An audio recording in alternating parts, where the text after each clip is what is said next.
Era noite em Jerusalém, o tipo de noite que muda tudo. No jardim do Getsêmani, os soldados avançavam com tochas entre as oliveiras. Jesus havia sido preso.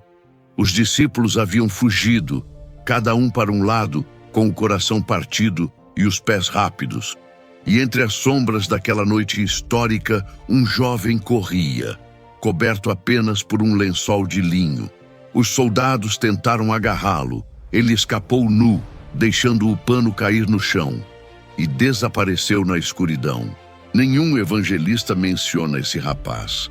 Ninguém sabe ao certo quem era. Mas a tradição da igreja, desde os primeiros séculos, aponta sempre para o mesmo nome: Marcos.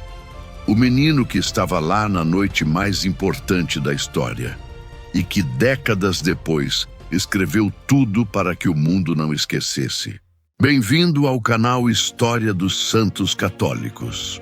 Hoje contamos a história de São Marcos Evangelista, o homem que não fazia parte dos 12 apóstolos, mas estava em toda parte, que não foi o primeiro a seguir Jesus, mas foi o primeiro a colocar por escrito quem ele era, que cometeu erros que quase o apagaram da história, mas terminou sua vida como um dos pilares mais importantes do cristianismo primitivo, que viveu entre gigantes, Pedro, Paulo, Barnabé, e deixou um legado que o sobreviveu ao tempo: o primeiro evangelho.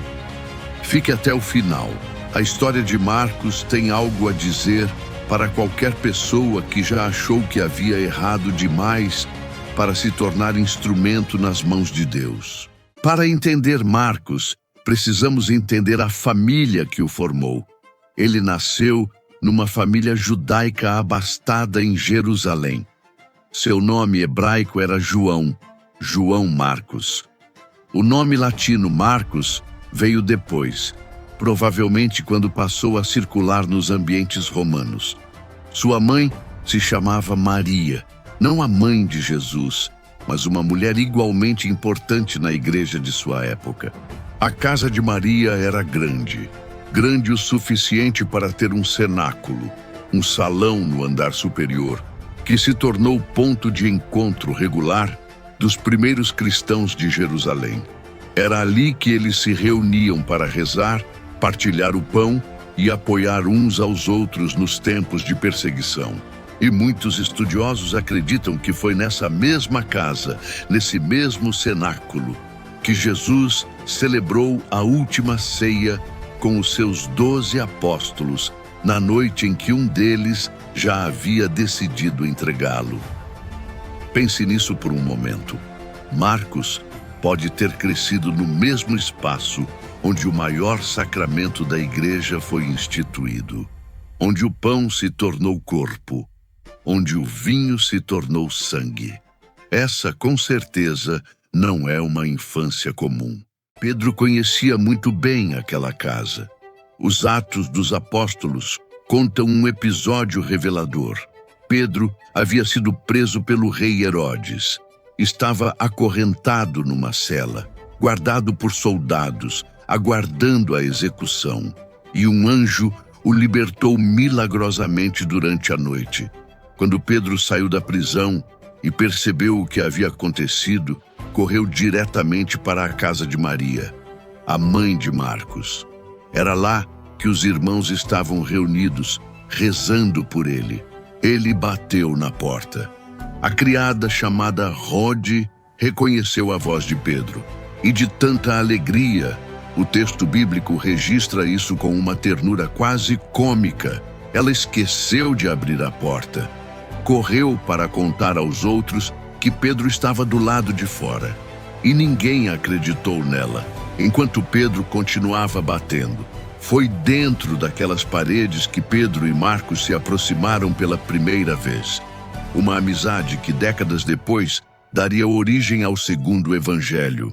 Marcos era primo de Barnabé. E Barnabé não era qualquer pessoa. Era levita, descendente de Levi, filho de Jacó, separado por Deus desde o nascimento para o serviço sagrado. Os levitas cuidavam do templo de Jerusalém. Tinham posição, prestígio e identidade garantida dentro do povo de Israel. Barnabé tinha tudo isso e vendeu tudo, entregou o dinheiro aos apóstolos, sem olhar para trás. Era respeitado, conciliador, cheio do Espírito Santo. Assim o descrevem os Atos dos Apóstolos. Foi Barnabé quem fez uma das coisas mais corajosas da igreja primitiva. Paulo, que antes se chamava Saulo, havia passado anos perseguindo cristãos. Prendia homens e mulheres, aprovava execuções, destruía comunidades inteiras. Era o nome que os cristãos mais temiam. Então disse ter se convertido no caminho para Damasco, que Jesus mesmo lhe apareceu em luz ofuscante e o chamou pelo nome. Mas quem acreditaria nisso? Quem abriria a porta para o homem que havia destruído tantas famílias? Foi Barnabé. Ele se levantou, colocou a própria reputação em jogo e apresentou Paulo aos apóstolos, garantindo que o maior missionário da história do cristianismo fosse recebido e não rejeitado. Ter Barnabé como primo significava que Marcos cresceu no centro exato do nascimento do cristianismo. Não era um espectador distante olhando de longe. Era parte da família que estava construindo a igreja. E desde jovem, Marcos respirou esse ar de missão, de entrega, de fé vivida com o corpo inteiro. E a primeira grande viagem missionária de Paulo e Barnabé incluiu Marcos. Partiram de Antioquia, a cidade síria que se tornara o segundo grande centro do cristianismo. Atravessaram o mar até a ilha de Chipre. Pregaram nas sinagogas, enfrentaram resistência, avançaram. Marcos era jovem, provavelmente o mais novo do grupo. Seu papel era o de assistente, de ajudante. Cuidava da logística, carregava os pertences, organizava os encontros. Era o trabalho invisível que sustentava toda a missão. De Chipre, a missão seguiu em frente. Embarcaram novamente, desta vez em direção à Ásia Menor, ao interior hostil da Panfilha. A cada etapa, o perigo crescia. E foi justamente ali, em Perge, que algo aconteceu. Lucas, o mesmo médico e historiador que escreveu o Evangelho de Lucas, registrou nos Atos dos Apóstolos cada detalhe importante dessa missão. Nomes, cidades, conflitos, milagres. Era um homem preciso, e foi esse homem preciso que, ao chegar nesse momento, escreveu apenas isto: Marcos os deixou e voltou para Jerusalém. Ponto. Sem explicação, sem contexto. Uma frase e silêncio.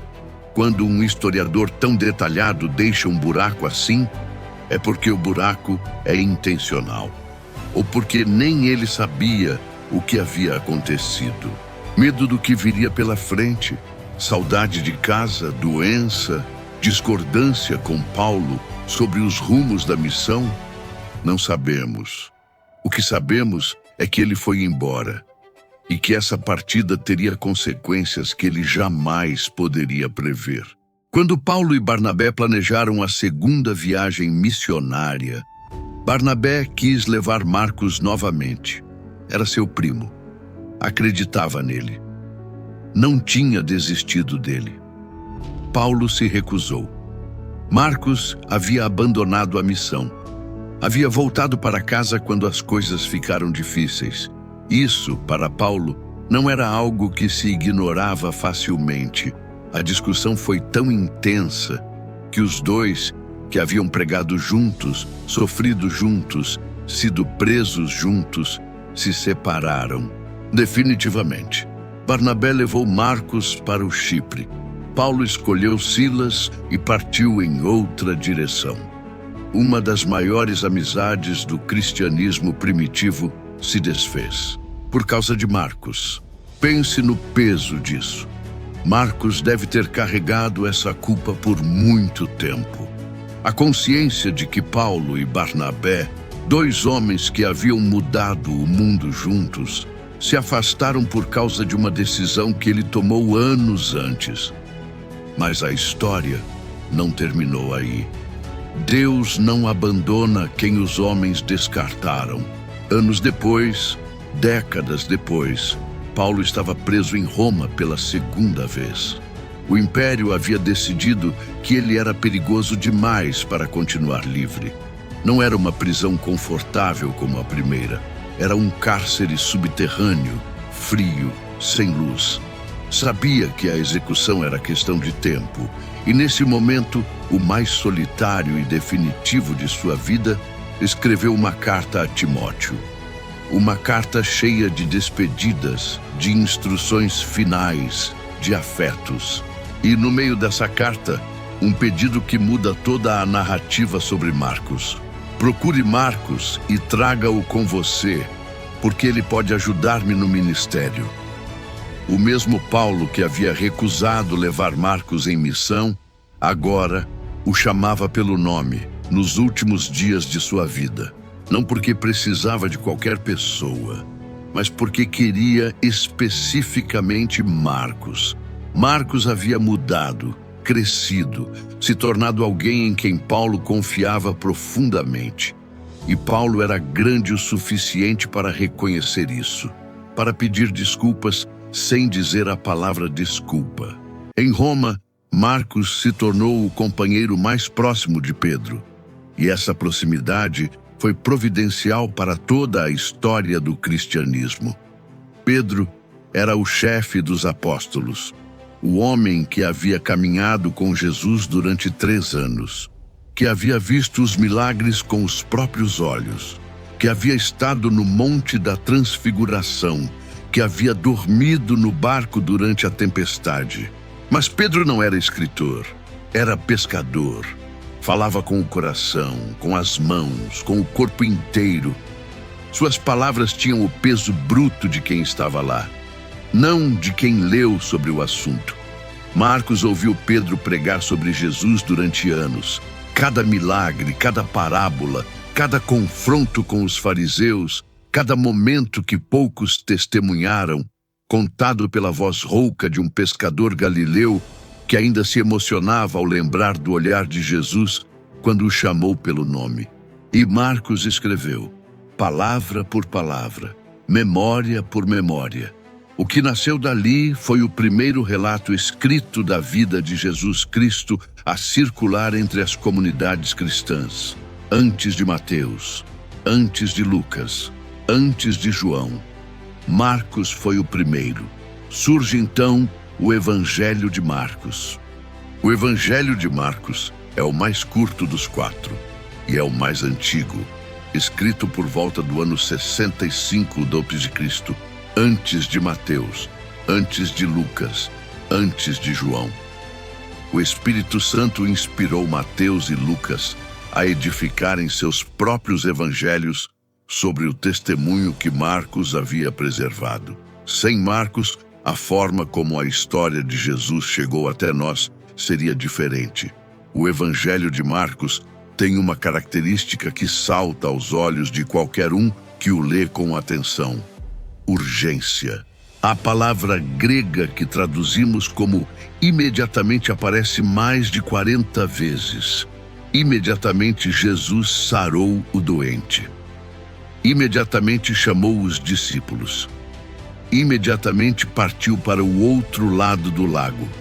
Marcos estava dizendo aos seus irmãos na fé: não há tempo para hesitação. Não há tempo para dúvida. Leia, entenda, decida. Essa não era apenas uma escolha literária, era um reflexo do momento em que Marcos vivia. A perseguição aos cristãos estava se intensificando. Pedro e Paulo seriam martirizados em breve. Era preciso que o testemunho de Jesus estivesse preservado para sempre, antes que as testemunhas oculares morressem. Marcos entendeu isso e escreveu com a urgência de quem ouvia os passos do martírio se aproximando. porque estava. Pedro demonstrava uma afeição rara por Marcos. Na sua primeira carta, Pedro se refere a ele como meu filho Marcos. Não era filho de sangue, era filho de fé, alguém que Pedro havia acompanhado, formado, visto crescer. Do menino que correu nu no Getsêmani ao homem que registrava fielmente cada palavra da pregação apostólica. Pedro havia visto essa transformação de perto e a chamava pelo nome mais íntimo que um mestre pode dar a um discípulo, filho. Quando Pedro foi martirizado em Roma, no ano 64 depois de Cristo, crucificado de cabeça para baixo por sua própria escolha, por sentir-se indigno de morrer como o Senhor, Marcos perdeu a voz que havia alimentado o Evangelho. Perdeu o homem que havia sido seu pai espiritual. Perdeu o elo vivo mais próximo de Jesus. E precisou decidir o que fazer com tudo que havia herdado. A memória de Pedro, o Evangelho que havia escrito, a fé que havia custado a vida de todos ao seu redor. Marcos escolheu partir e levar consigo tudo aquilo que o mundo precisava ouvir. Marcos foi para o Egito, para Alexandria, a segunda maior cidade do mundo romano, um centro intelectual e comercial onde viviam judeus, gregos, egípcios e romanos lado a lado. Ali, Marcos fundou a Igreja de Alexandria, uma das mais antigas e importantes do cristianismo. Uma igreja que sobrevive até hoje, a Igreja Copta, e o reverencia como seu fundador. Marcos passou anos em Alexandria, pregando, batizando, formando líderes, levando para a África aquilo que havia recebido em Jerusalém, em Chipre, em Roma. Mas a fé sempre tem um preço. No ano 68 depois de Cristo, durante uma celebração pagã em honra ao deus Serapis, uma multidão capturou Marcos.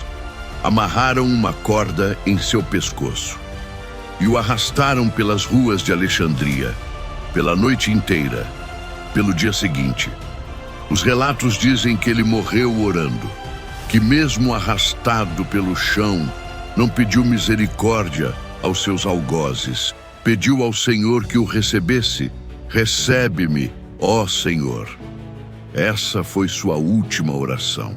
Tinha aproximadamente 53 anos. Havia fugido nu no Getsêmani. Havia abandonado Paulo em Perge. Havia carregado a culpa da separação de 2 apóstolos. E ainda assim, morreu como mártir, arrastado pelas ruas daquela que havia sido sua cidade, por uma fé que escolheu não abandonar. São Marcos não era perfeito. Correu nu pela madrugada para salvar a própria pele. Virou as costas para a missão quando as coisas ficaram difíceis. Sua estreia na história não foi exatamente gloriosa. E ainda assim se tornou o autor do primeiro evangelho, o fundador da igreja na África, e um mártir que morreu arrastado pelas ruas por aquilo em que acreditava. A história de Marcos nos prova que os que Deus usa raramente são os que nunca caíram. São os que decidiram se levantar. São Marcos, rogai por nós. Se este episódio tocou você, compartilhe com alguém que precise de uma segunda chance hoje. Nos vemos no próximo vídeo, com mais uma voz que ainda clama séculos depois.